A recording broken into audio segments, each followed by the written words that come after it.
Christmas. So if you have been following along with the Bad Movie Birthday Challenge, you know that we hit the 600 tier a couple of days ago, which means I had to watch Kirk Cameron's Saving Christmas, which was abominable. But I decided as a bonus to throw in this double feature, a Godwink Christmas, which is a Hallmark movie. I've never really watched Hallmark movies. I don't think I'm their demographic.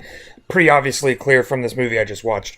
Anyway, how was this one? It was fine, I guess. It was not good, certainly. Probably the weirdest slash dumbest thing about it is that this movie basically had no stakes. There was no real conflict between Paula and her fiance. I mean, and I get that. I understand that on one level, I appreciate that they didn't need to make him like the worst human ever. It was just that she wasn't really feeling it. But then again, she said yes when she didn't really want to. I don't know. Like I just didn't really care about her character or care for her character in any way. On the other side, there's the Gary that she ends up, spoiler, that she ends up with, who runs this inn, and he makes these sort of hand-wavy comments about a lack of Christmas spirit, but nothing was ever really demonstrated not to have Christmas spirit. In fact, it seemed like all of the town of Martha's Vineyard was very into Christmas. So I was never really sure exactly what he was trying to accomplish by having like an old-fashioned Christmas. Essentially, this just seemed like a movie that was running on pure nostalgia. It didn't work for me at all. It was pretty dumb. And like, okay, it was called Hallmark Movies and Mysteries. So I was pretty sure there was going to be a mystery in this thing. And both of the main characters, Gary and Paula, have this older woman that they talk to. Gary talks to Dorothy all the time, and Paula talks to her Aunt Jane. And it was never very clear that either of these characters were actually real human beings. In fact, it never shows them significantly interacting with anyone except for Gary and Paula. So I was pretty sure at least one of these two would end up being a serial killer. Said it's based on a true story. So I don't know if there's like a My Favorite Murder episode on this or not. There is apparently a sequel that comes out this year. Maybe it's already out. I don't know, because it's not even quite Halloween yet. So I'm wondering if maybe we get that Gary and Paula move to Martha's Vineyard together and start killing people together. Maybe. I mean, that could be. Certainly there's room for that in this movie. But yeah, I think I see what these Hallmark movies are all about. This really, like, very boring script. Nothing interesting happens at all. Even the love story isn't particularly interesting. None of the characters have very good chemistry with each other.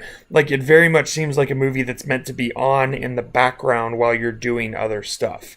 I, unfortunately, was not able to do other stuff. I was forced to just sit here and watch the whole thing, so it felt a lot longer than the 2.5 or the hour and a half that I would see. It felt like 2.5 hours at least.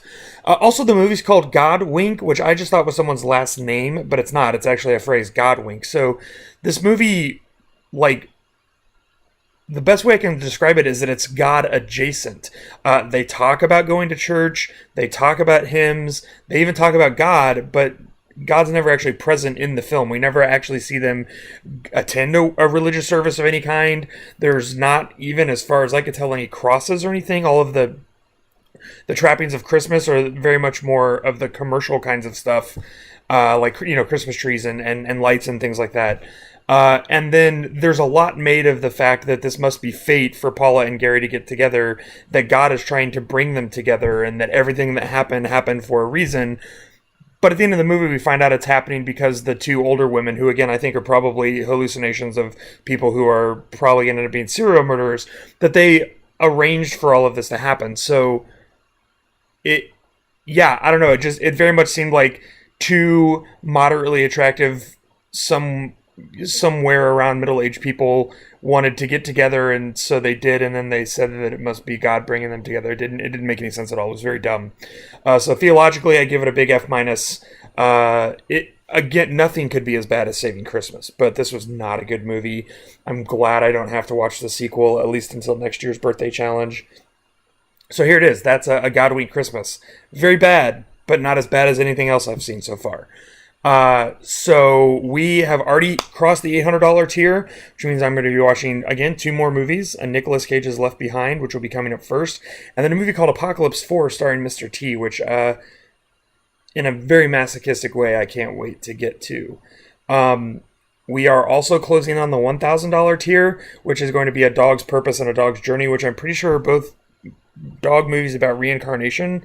Those can't be good. That has to be stupid. So, if you haven't donated yet and you want to chip in, please feel free to do that. Thank you to everyone who already has. Can't believe that we are getting close to $900, and again, hopefully going to hit $1,000 before this whole thing is over. So, thank you very much from the bottom of my heart. I hope you're enjoying these terrible, terrible movies that I'm being subjected to. I'm glad a lot of you had fun with my Saving Christmas commentary.